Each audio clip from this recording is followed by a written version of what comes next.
முதலமைச்சர் அதே போல துணை முதலமைச்சருடைய தொகுதிகளில் அதிக வாக்குகள் நீக்கப்பட்டிருக்கு. மறுபுறம் எதிர்கட்சி தலைவர் அதே போல நெய்யனார் நாகேந்திரன் அவங்களுடைய தொகுதிகளில் குறைவான வாக்காளர்கள் தான் நீக்கப்பட்டிருக்காங்க. என்ன காட்டுது? ஏன்னா அவங்க தொடர்ந்து அவங்க ஆதரிச்சாங்க. மறுபுறம் நம்ம விமர்சனம் செஞ்சு வச்சோம். எப்படி சார் பார்க்குறீங்க? முழுமையாக வாக்காளர் பட்டியல் நேற்று தான் வெளியிடப்பட்டிருக்கின்றது. திராவிட முன்னேற்ற கழகத்தை பொறுத்தளவு ஆரம்பத்தில் இருந்த இந்த எஸ்ஐஆரை ஒருபுறம் அதில் இருக்கின்ற சிறு சிறு பிரச்சனைகளை களைய வேண்டும் என்று மாண்புமிகு முதலமைச்சர் அவர்கள் உறுதியாக நின்றார். அதில் முதலமைச்சருடைய இந்த எஸ்ஐஆர் நிலைப்பாட்டை பொறுத்தவரை தாரக மந்திரம் என்னவென்றால், வாக்களிக்கின்ற உரிமை இருக்கின்ற எவரும் வாக்காளர் பட்டியல் இடம்பெறாமல் இருக்கக்கூடாது, வாக்களிக்கின்ற தகுதியில்லாத யாரும் வாக்காளர் பட்டியல் இடம்பெற்றுவிடக்கூடாது. இதுதான் திராவிட முன்னேற்ற கழகத்துடைய தாரக மந்திரம். அதற்காகத்தான் இந்த எஸ்ஐஆருக்கு முன்பே பாகம் வாரியாக BLA-2க்களை முழுமையாக நியமித்த ஒரு இயக்கம் தமிழ்நாட்டிலே திராவிட மாடல் ஆட்சி எங்கள் உயிரினும் மேலான திராவிட முன்னேற்ற கழக தலைவர் தலைமையேற்றுக்கின்ற திமுகவில் மட்டும்தான். அதேபோல் BLA-2க்கள் இல்லாமல் ஒவ்வொரு பூத்திற்கும் 10 BLCக்களை நியமனம் செய்து அதற்கு தொடர்ந்து எங்களுடைய வழக்கறிஞர் பிரிவினுடைய செயலாளர் அருமையனை நின்னா இளங்கோ அவர்களை அனைவருக்கும் வகுப்பு நடத்த சொல்லி வகுப்பிலே அனைவரையும் பட்டை தீட்டிய வைரமாக வைத்திருக்கின்றோம். அவர்கள் முழுமையாக இந்த வாக்காளர் பட்டியல் வெளியான பிறகு களத்திற்கு செல்லுவார்கள். ஒரு வாக்காளர் கூட வாக்களிக்கின்ற உரிமை இருக்கவர்களை விடுபடாமல் பாதுகாப்போம். கிட்டத்தட்ட தமிழ்நாடு முழுவதுமே 97 லட்சம் வாக்குகள் வாக்காளர் நீக்கப்பட்டதா எப்படி தேர்தல் எதிர்கொள்ள போறோம்? ரொம்ப விளக்கமாக சொல்ல போனோம்னா, நான் சார்ந்திருக்கின்ற துறைமுக தொகுதியில் கூட இதுவரையில் 1,05,000க்கு மேல் வாக்குப்பதிவு நடைபெறவில்லை. தற்போது ஒட்டுமொத்த வாக்காளர் எண்ணிக்கை 1,11,000 பதிவு செய்யப்பட்டிருக்கிறார்கள். ஆகவே இருக்கின்ற வாக்காளர்களை வைத்துத்தான் தேர்தலை நடத்த வேண்டும்.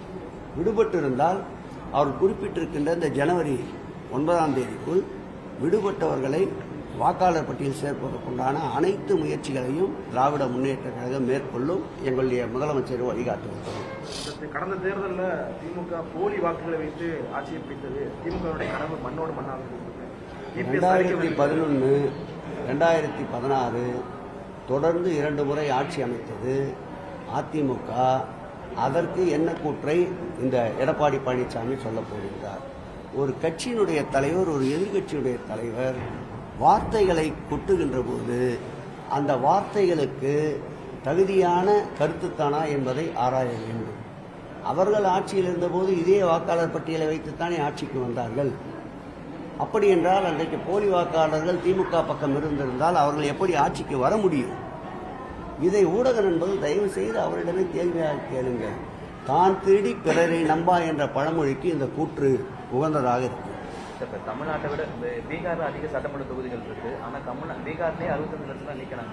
ஆனால் பீகார் ஒப்பிடும்பொழுது கம்மியாக இருக்கக்கூடிய சட்டமன்ற தொகுதிகளில் கிட்டத்தட்ட 98 லட்சம் நீக்கியிருக்காங்க. அதை எப்படி? திரும்பவும் சொல்லுகிறேன், எங்களுடைய முதல்வருடைய கொள்கை, திராவிட முன்னேற்ற கழகத்துடைய கொள்கை, தகுதியான வாக்காளர்கள் யாரும் வாக்காளர் பட்டியலில் விடுபடக்கூடாது, தகுதியில்லாத வாக்காளர்கள் யாரும் வாக்காளர் பட்டியலில் இருந்துவிடக்கூடாது என்பது எங்களுடைய கொள்கை.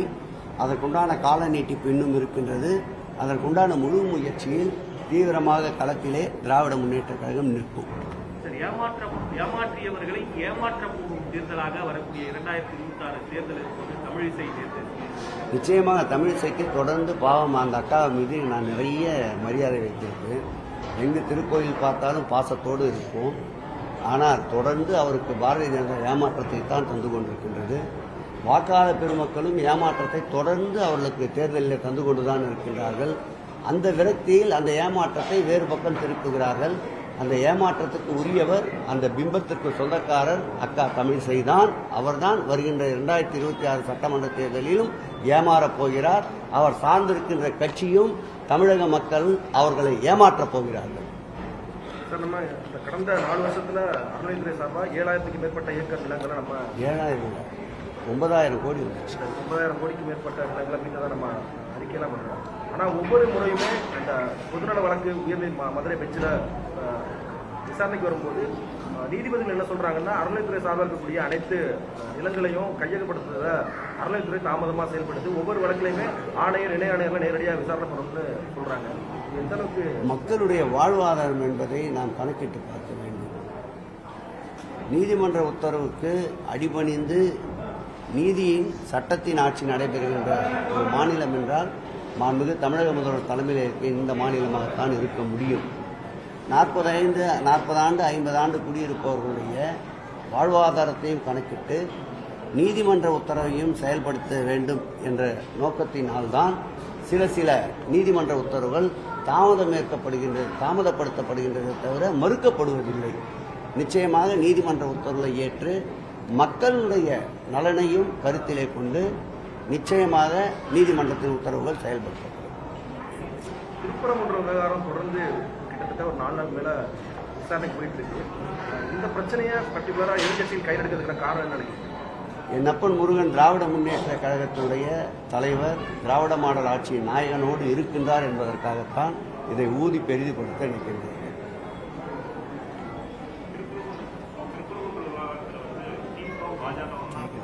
திருப்பரங்குன்ற விவகாரத்தில் திமுகவும் பாஜகவும் தான் பிரச்சனையை கலப்புறாங்கன்னு சொல்லி சீமான் பேசியிருக்காங்க.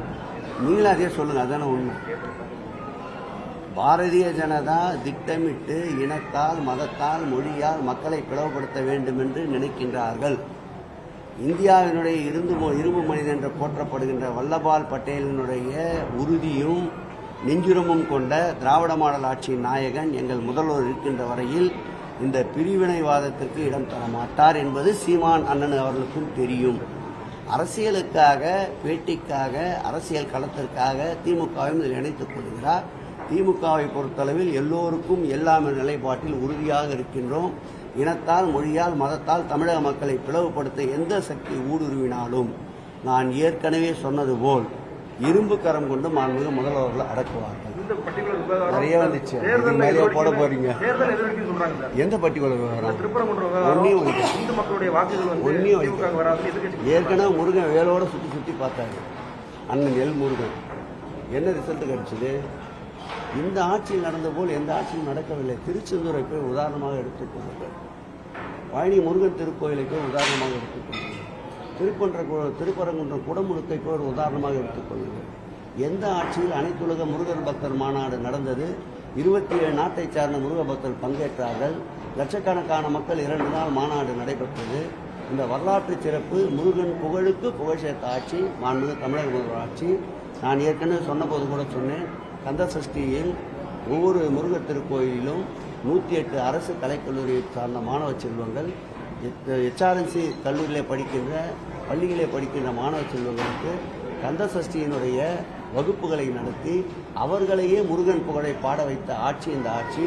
முருகன் புகழுக்கு புகழ் சேர்க்கின்ற ஆட்சி இந்த ஆட்சி என்பதை முருகர் நன்றாக அறிந்திருக்கின்றார், உணர்ந்திருக்கின்றார், தெரிந்திருக்கின்றார்.